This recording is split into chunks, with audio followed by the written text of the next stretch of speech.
Ooh, happy Friday. We made it to Friday. Like we wouldn't. Did anybody doubt that we would make it to Friday? Thank you, Kay, for my newly colored hair. Back to my natural purple. My birthday is Thursday. And so, I got to look right, even though I'll be away next week for Story Week.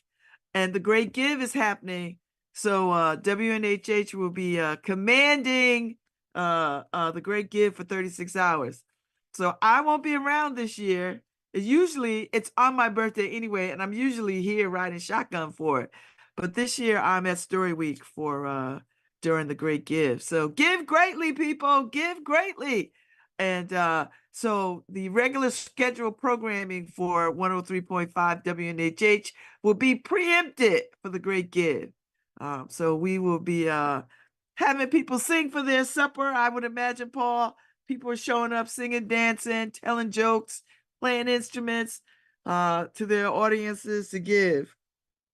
So I do believe that's still the case. Although at least people have reached out to me asking me, do we still have to sing for our supper? Because they like it. As much as they whine, they like it.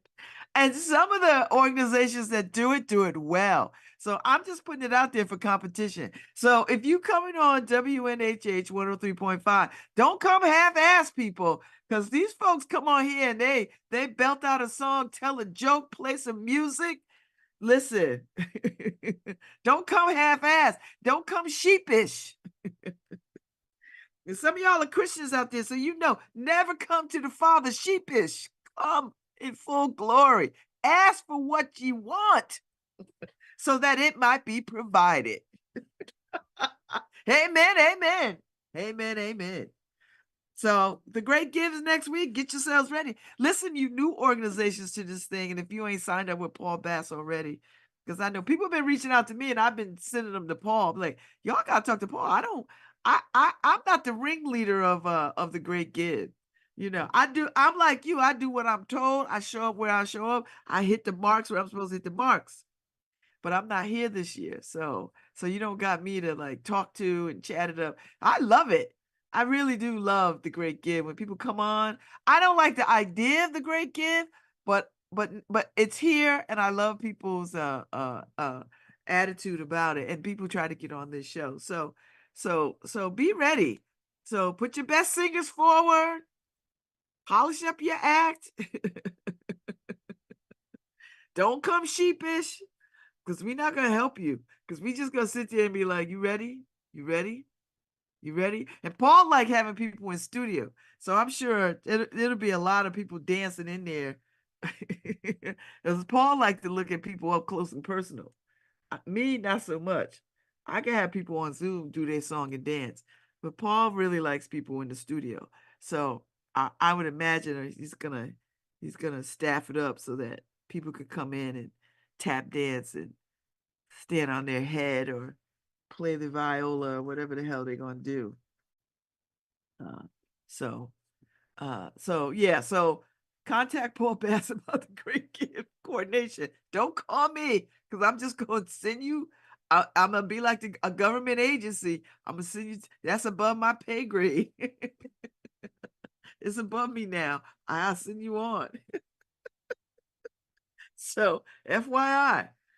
The other day we lost Joel Schiavone. We lost Joel Schiavone, who is the architect of he was the one that really had a vision for downtown New Haven that nobody else had. And hate him, love him, whatever. He was a musician. He was a Renaissance guy. Bought, renovated a house, moved into it for his fraternity. They kicked him out. He had like 3 or 4 wives. We all should be Joel Schiavone. But he had a real vision for downtown Upper Chapel Street, and I dare say if he had time and vision, he would have, and not time and vision. He had time and vision. If things didn't happen a different way, he probably would have moved his way down to lower Chapel Street and did something with that. But he is responsible for the way Upper Chapel Street looks and the renaissance that ensued under his care. So we owe him uh, uh, some thanks. We owe him a great deal of thanks for that, because he made Upper Chapel Street a destination for shoppers and students and New Haveners alike, restaurants and theater and all. He made it a place that people wanted to go to and felt safe to go to. He had a real vision for that. In ways that other people didn't have vision, because people were having these visions about suburban malls, and look where suburban malls are. So big box stores are taking a beating. It is the boutiques that matter. People like a more personalized, sure, we all could go to Target and to the bigger stores and TJ Maxx and all that other kind of stuff. But there's something to be said for going to a little boutique for the most interesting of things, stuff that you can't find just about anywhere else. So anyway, Joe Schiavone has left the building. And I would say that people will be talking about his influence and legacy for a very long time to come. A very long time to come, and as it should be. So prayers of peace and condolences to anybody related to Joe Schiavone. all the family members, wives, children, all of them related to Joe Schiavone. All of New Haven holds Mr. Schiavone in condolences and prayers. So there's that. Let me just tell you something about what is going on in this country. I for the life of me do not understand these institutions of higher learning calling the police on protesting students. These students are not tearing up property. They're not burning down cars. They're not doing any of that. They're not doing that, And to go in and roughhouse professors and students who pay good ass money to go to these institutions. And I don't think it's people outside of these institutions on these campuses. Have you tried to get on a college campus? College campuses are secure as hell. So these are students on these campuses, and they feel away. And when a university, an institution of higher learning, calls the police on its student body, it really is a way to change the narrative, to force the narrative in a different direction, so that they don't have to deal with divesting from Israel and standing with the Palestinian people. That's a way to not to deal with that, because now the focus is on, oh, we got to protect Jewish kids because they feel unsafe. How the hell do Jewish kids feel unsafe? Ain't nobody targeting them. Show me. And I don't, these Jewish kids are standing up, and I've only seen like 2 of them do it out of all over the country. All the Jewish kids that I've seen on television, on Facebook, on the gram, they've said that's a false narrative. They feel perfectly safe. They are standing with their student body around having these universities divest their interests out of Israel and to stop the killing of Palestinian people. This is what I've seen. So when I see the other narratives, when they go find some Jewish kid who might be afraid because they listen to their parents talking about, we got to stand with each other because they're coming for us. We're persecuted people. See, we're being persecuted. Jewish people, y'all know what persecution is. This ain't it. And it's not it. So, and I, listen, when I saw those parents saw their son who got his arm blown off because he's a hostage, when I saw that they saw him, I was relieved for them. Now, I want their son to come home too, as I do all those hostages. I want them all to go home to their loved ones because their loved ones miss them. And as I said last week, if I'm a Jewish parent and my kid is like that, I'm going scorched earth too. Diplomacy be damned. I get it. Lord have mercy. I get it. I would tear up everything. I would try to blow up everything because I'd want my loved one. I get it. But here's the thing. Here's the thing. We have to tap into our own humanity in these moments, as difficult as they are, as hard as they are. And yeah, I could sit and say this because I know where my children are. I know where 3 of them are. I know where all my children are. At any given moment, I can reach out to my kids and they will reach back. I know where they are. So I don't know what it's like to not know where my kid is. I kind of know what it's like when my kids was going through their teenage phases and they would just do foolishness. But this is not that. This is not equivalent to having your kids snatched. So it's not that I do not sympathize with those hostages. I swear to God, I do. I do. But at some point, something else has to happen. We can't stay in a scorched earth moment. We cannot stay scorched earth. And you know what I mean by scorched? Just tear everything in the wake of everything, just bulldoze everything, bomb everything, kill as many people as we can because we want to send a clear message to Hamas that we will stop at nothing to rid you all of the earth, even if it means wholesale killing Palestinians, because that's essentially what's being said. And then Israel could say, and our friends are with us. Our friends, our allies are with us as we kill all y'all. They're not going to do anything. They're not going to stop us. We're going to kill all y'all wholesale until we make you pay and understand that we're not going to tolerate the taking of our people. That's where we are. That's the thinking right now. Let's just keep killing them until somebody says uncle. And nobody seems to be saying uncle, right? So the Hamas terrorist people are floating these pictures of and the video of the kid that's whose parents want him back. He wasn't even born in Israel. Not that you have to be born in Israel to have affinity for Israel. All Jews have affinity for Israel, I would imagine. As that is their occupied home state. It is. So. But at some point, you could kill all the Palestinians. You could kill them. You could run them to wherever you're gonna run them. And but that does not end terrorism. It doesn't. I don't think it does. I just think it gives terrorism a more martyrish being.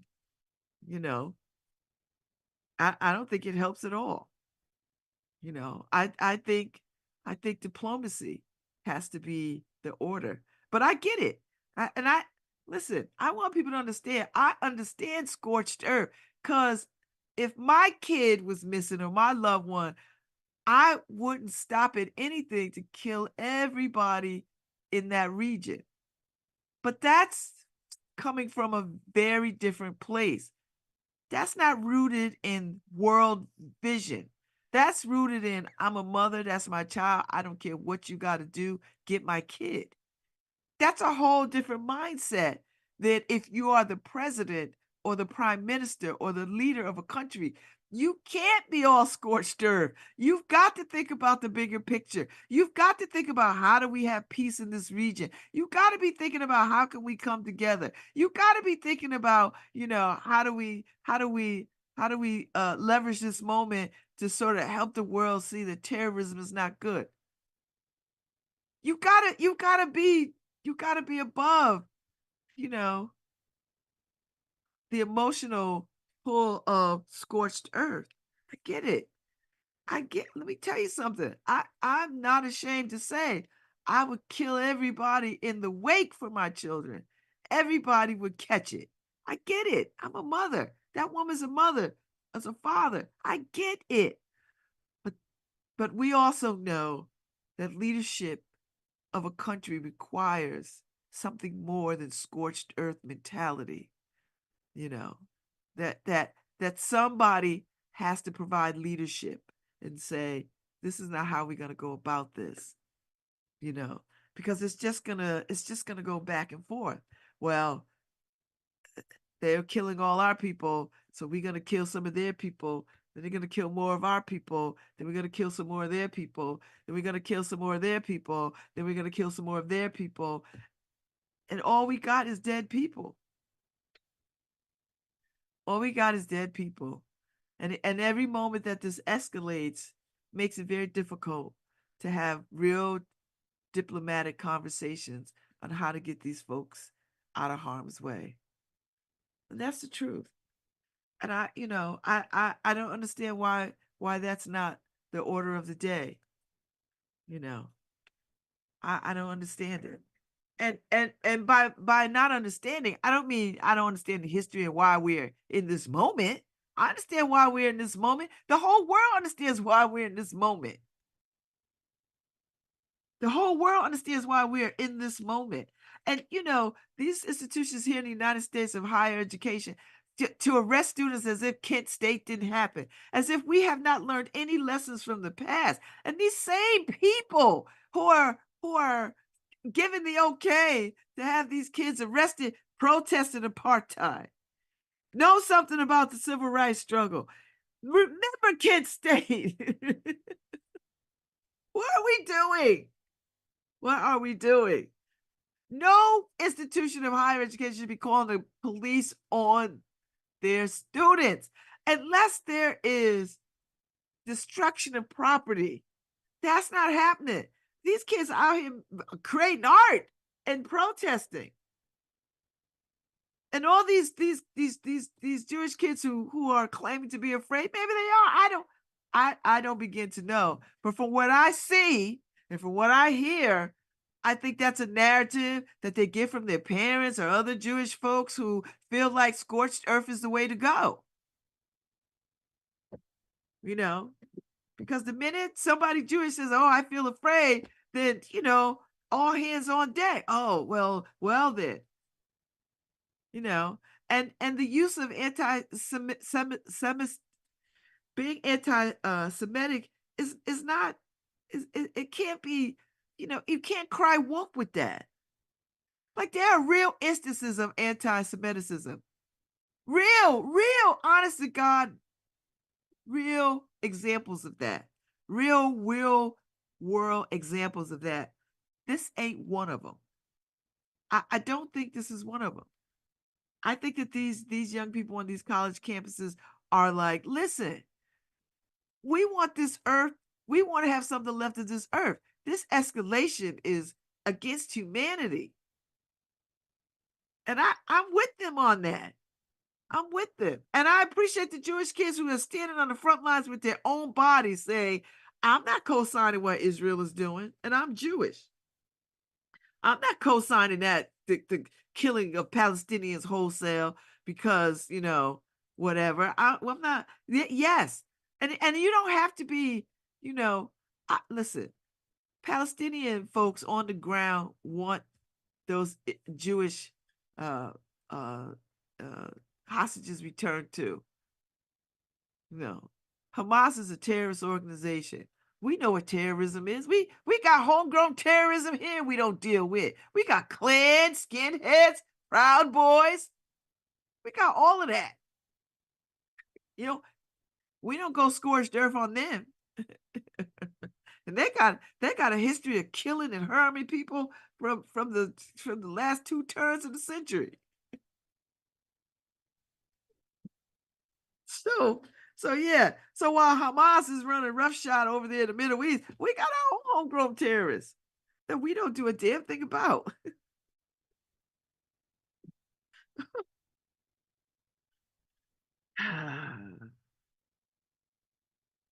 We see you, Ohio. Ohio had another black man in the custody of police comes to his death because a knee on the neck kind of situation. What kind of police training is that? I think these police officers that do this get turned down by it. I think this is more sexual than I think they get turned down. I think they're so hyped up they get turned down by it. I'm just going to put it out there because this is just happening more and more. Listen, Jewish kids, I don't see y'all getting boots on your neck in these streets. I don't see it. I just don't see it. So Ohio, I don't know what's going on in Ohio. I really don't know what's happening. Another one of these police problems, you know. He's handcuffed. He's telling the police, I don't know. I don't understand when the police officers hear a citizen say, "I can't breathe." Are they not obligated to help them breathe? Like, what's the obligation there? If someone tells you, do you think that they're just kidding? Like you're like, oh, you just want to get out of the handcuffs? I, I'm trying to understand the rationale. Listen, I'm no attorney. I'm just playing it on the radio. I'm trying to understand the thinking around if somebody says, if you're a police officer and you got somebody hemmed up and they say, I can't breathe. I mean, I just think if you already have them in handcuffs, why are you on them? Like, why are you on them? I'm just trying to understand.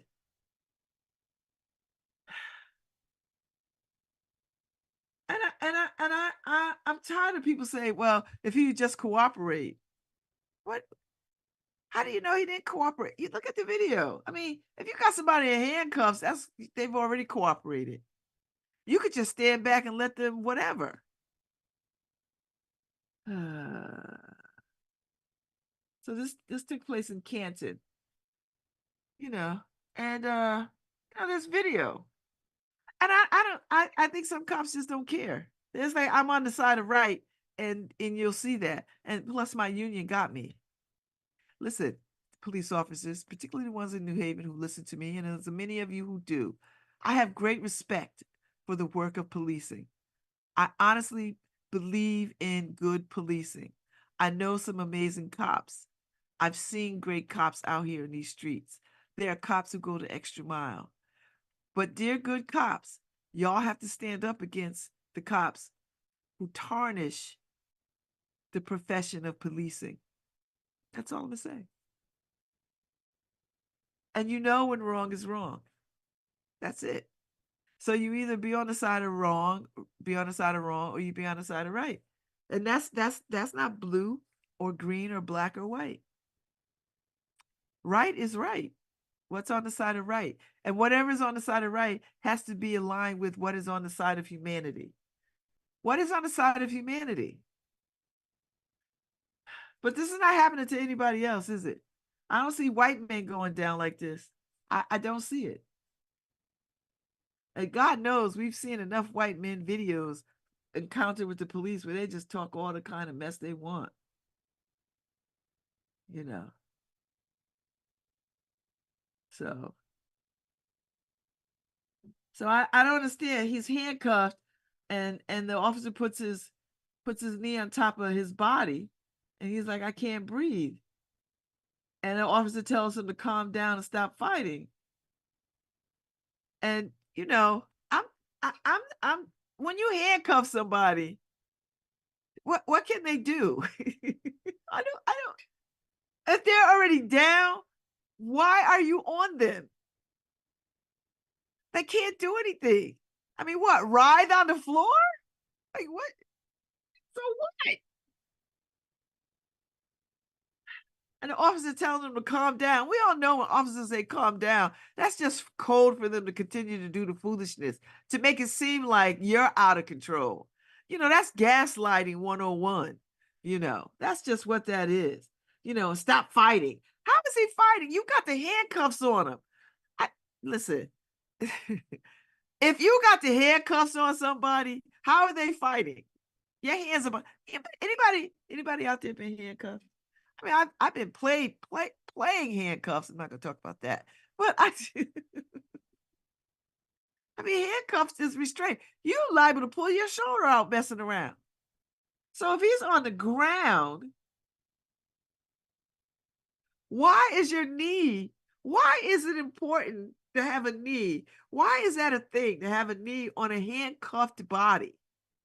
What do you think is going to happen? That they're going to roll over you and you're going to be like a bowling pin? I just help me understand.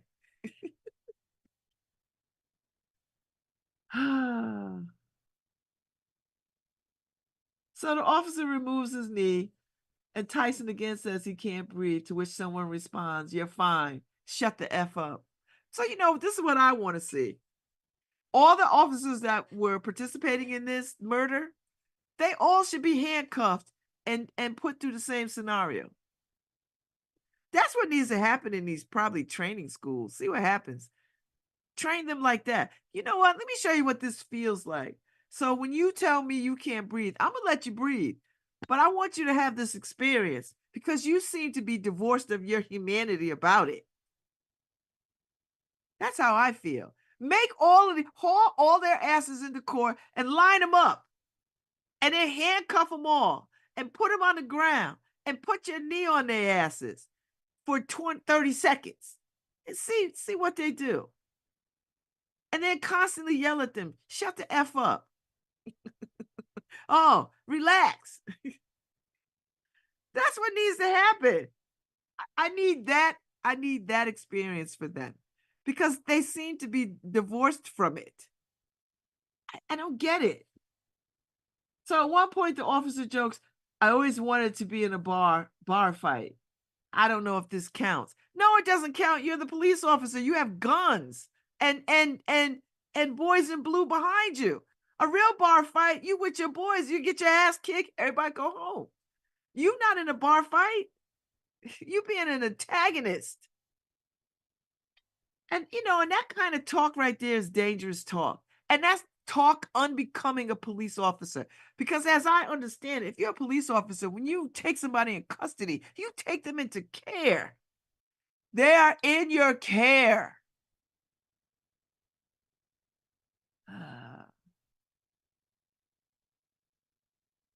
So they go through his wallet. They talk to the bystanders.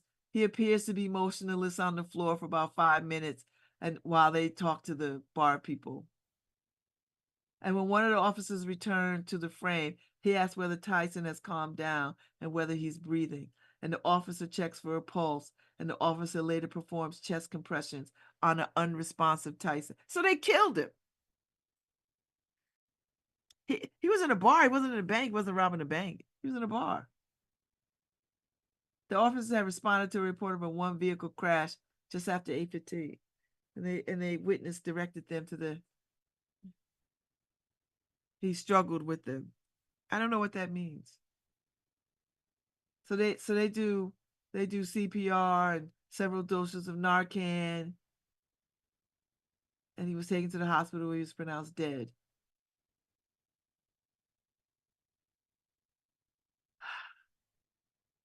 All right. You know. So uh so the man had to go talk to this family about what happened. I guess it was a 911 call. Two of them, I guess. Something was going on. I just I don't understand it. I don't understand this. So it was a single car crash with a down power pole and an unoccupied vehicle with the driver's side door open and an airbag deployed. A man in a white van drives by, tells police that a man responsible is at the AmVets Lodge down the street. They go there. A woman asks them to remove Tyson. When the officers approach him, he knocks over a bar stool and tells them to go to get the sheriff. They attempt to handcuff him. Why do they have to rush to do that? They're just arresting somebody. They just go in there and so he might have been having a mental emergency because he was like, they're trying to kill me. And what do? They kill him. So, you know, so something was going on with him. But rather than to spend the take the I don't understand this rush. Like was there another call coming in that they had to get to? Like why couldn't they just, not escalate the situation? I mean, I'm no police officer. I'm just playing one on the radio, but I feel like if you if you walk into a space and you don't really know what's happening, don't you want to find out what is happening? Like what is the rush to get him in handcuffs? I mean, I know the bar people are like, this is a place of business. We're trying to conduct some business. But somebody's got to show up and be like, okay, sir, what's happening? Like, was that your car out there? What's happening? The sheriff is on his way. That kind of thing. Like, let's take some time to unpack the situation. He didn't have a gun on him or anything like that. And I know there are moments when there are opportunities and instances where you can't unpack a situation, that you have to move rather quickly. But don't you have to determine that when you walk into a space, what you're walking into, right? Like, doesn't some don't you do some discerning? Like, okay, let me assess the situation. How many is 8 of us, or however many of us is only one of him? Let's assess the situation. Let's figure out what is going on. Let's calm the situation. Let's not escalate it. Let's de-escalate it. Find out what's going on so that we could get to a resolution where everybody goes home.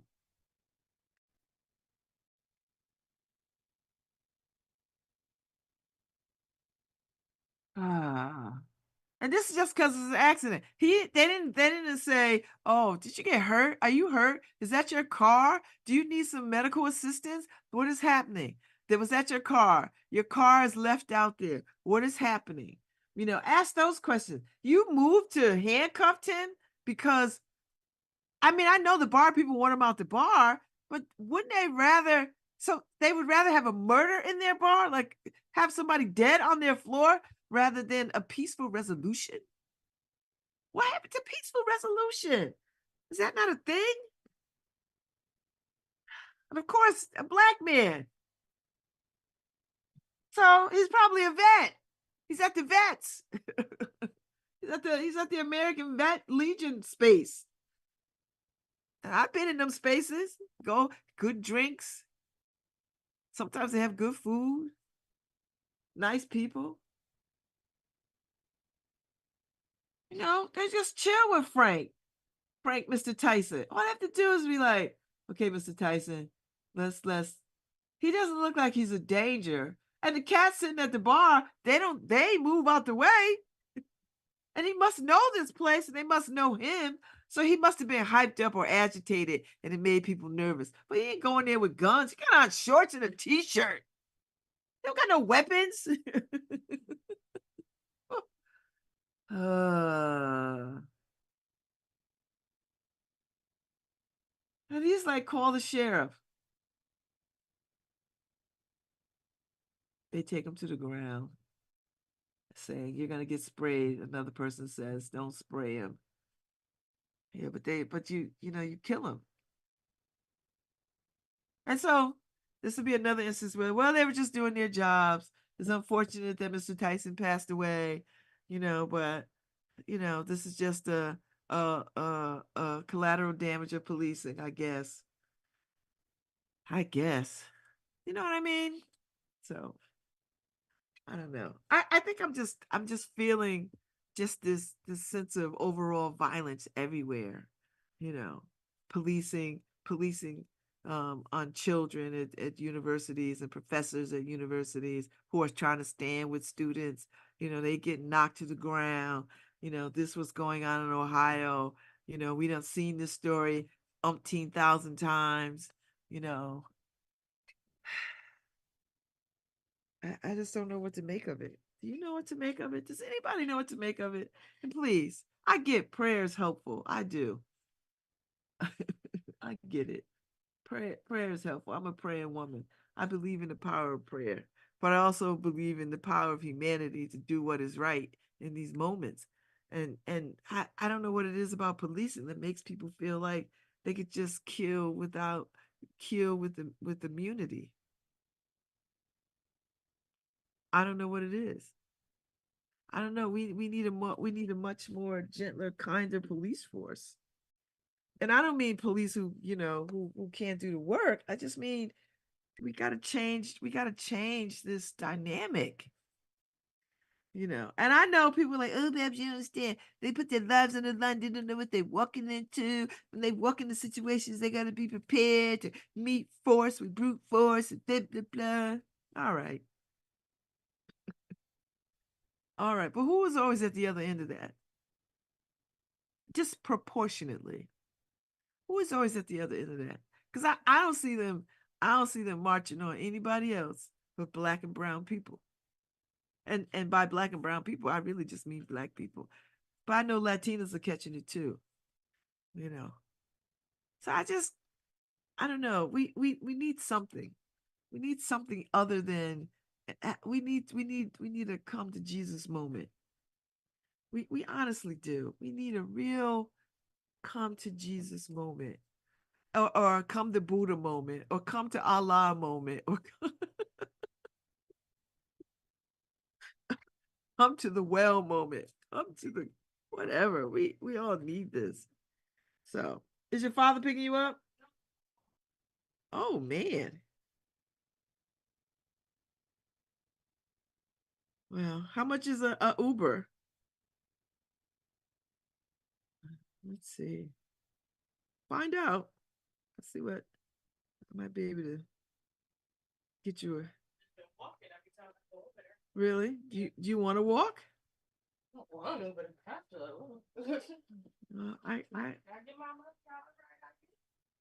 I could send you a little something.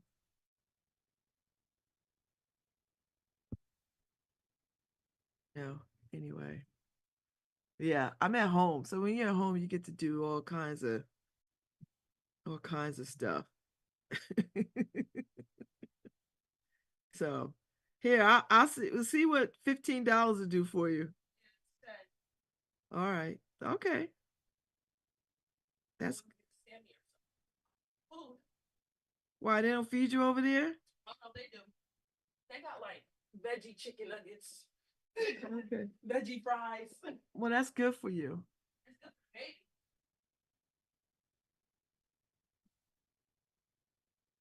All right.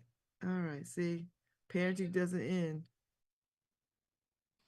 You know, make a way, make a way. If you're not working tonight, I'm taking a car again. Bye. All right. All right. So call yourself a car so you can get over there on a timely fashion. Anyway, your father didn't respond? Okay, he might be sleeping or just ignoring you.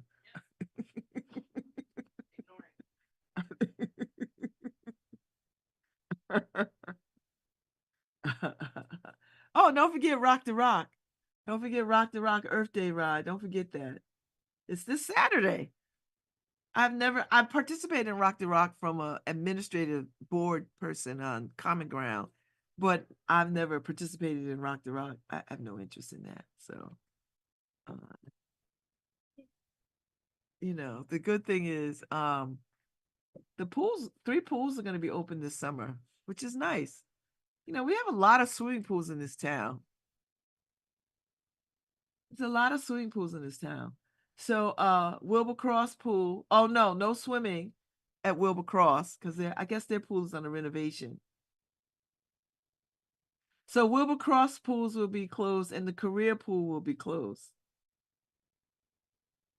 Okay. So the pools will be for summer recreation. Hill House, West Hills,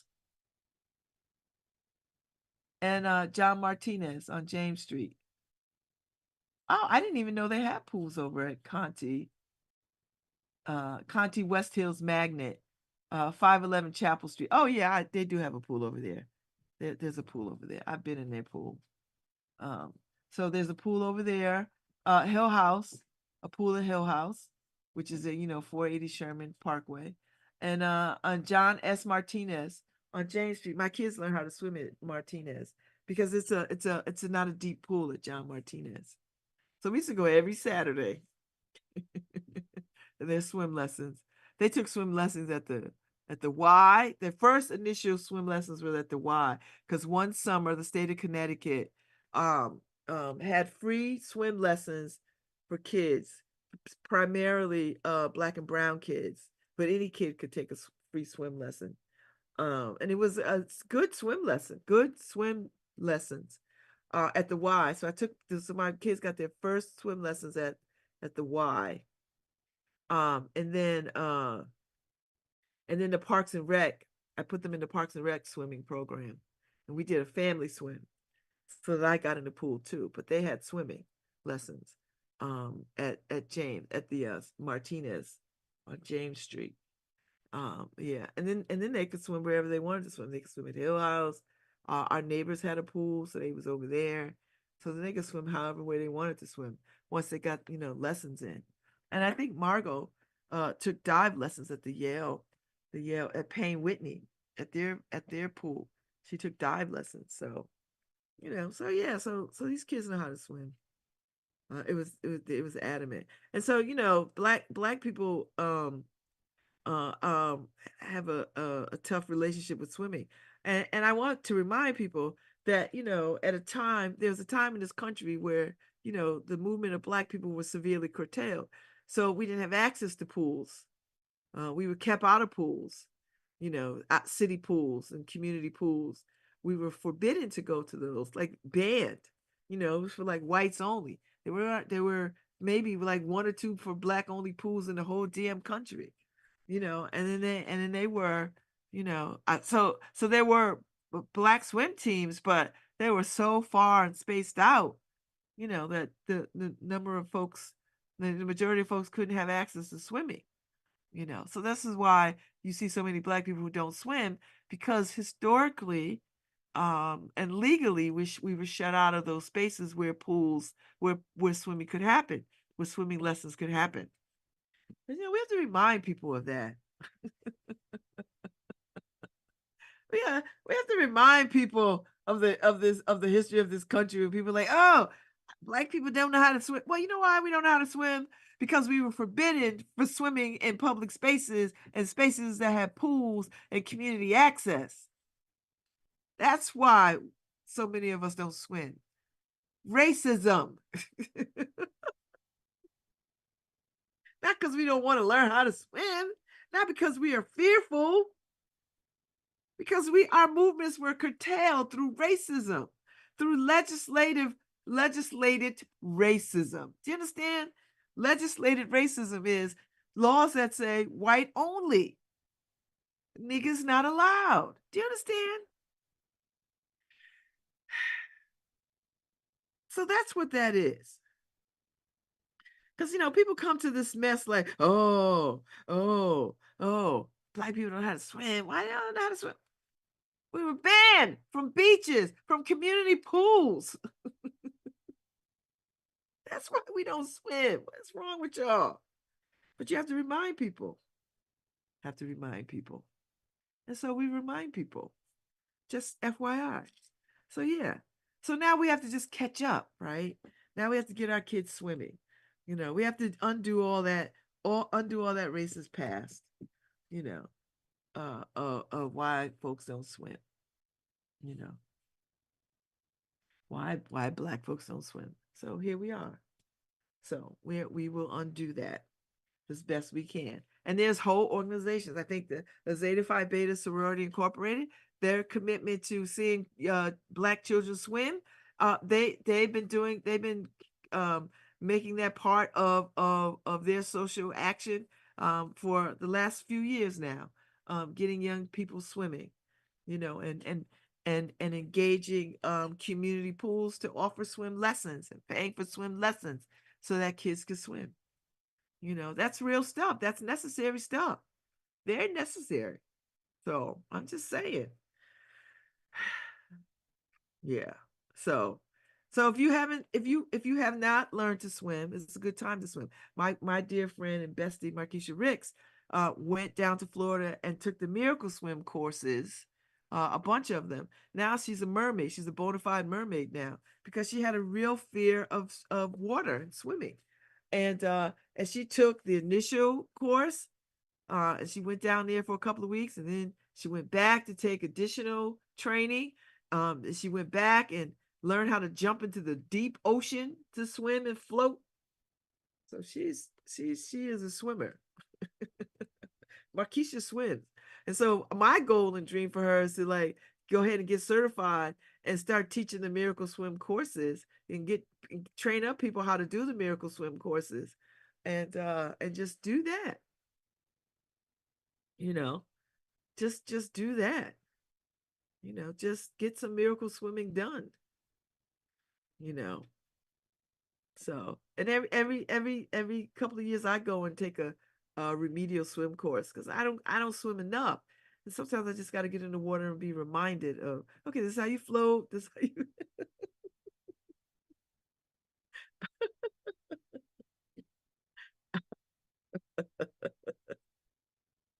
And now that I can put goggles on, because goggles help me see, because the part of my fear of the water was getting in the water without my glasses and not being able to see. That was the fear. The fear is not that I was afraid I was going to drown. The fear was that I couldn't see.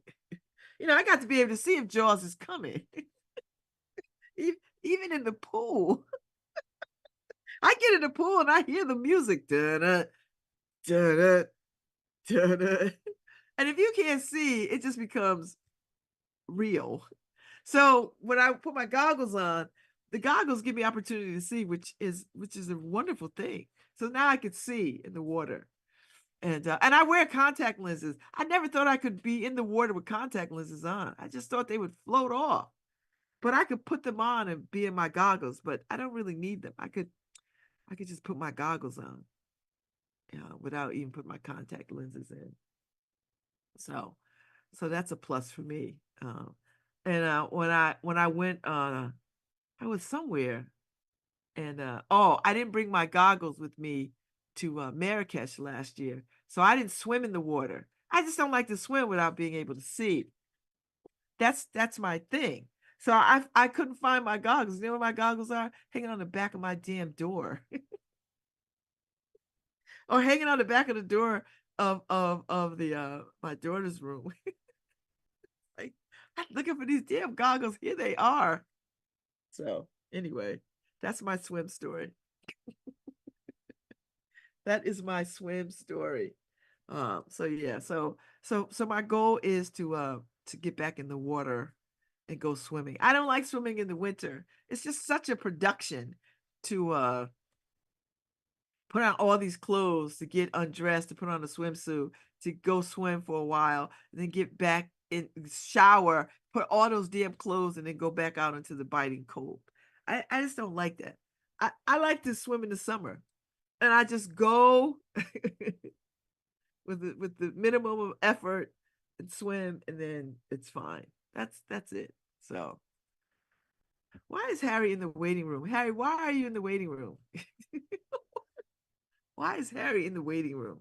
So Lauren Anderson will be on at 10:15 because this weekend is indie book store weekend. And so independent bookstores all over the world are gearing up for this weekend and inviting people to come in and to shop independent bookstores. And because Possible Future is my bookstore of choice, my independent bookstore of choice, I will be around there sometime this weekend.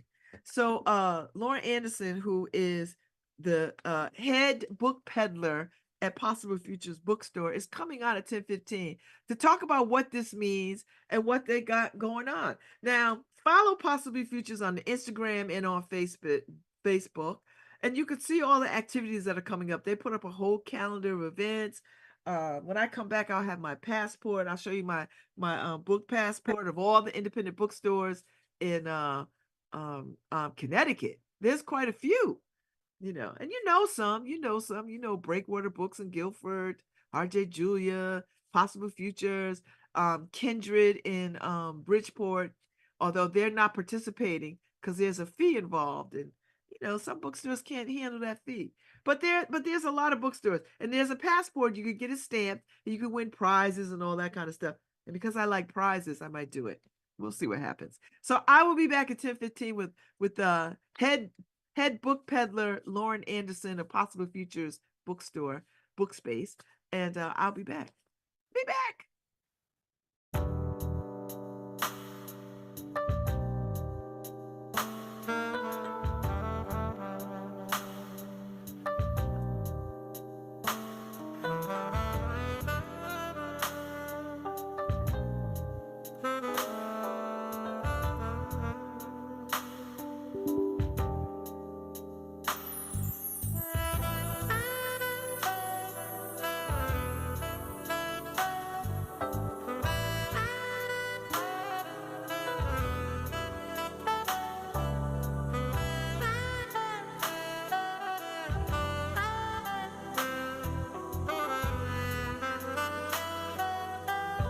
Hi, this is Babz Rawls-Ivy from New Haven, Connecticut, and you're listening to WNHHLP 103.5 FM, streaming live at newhavenindependent.org.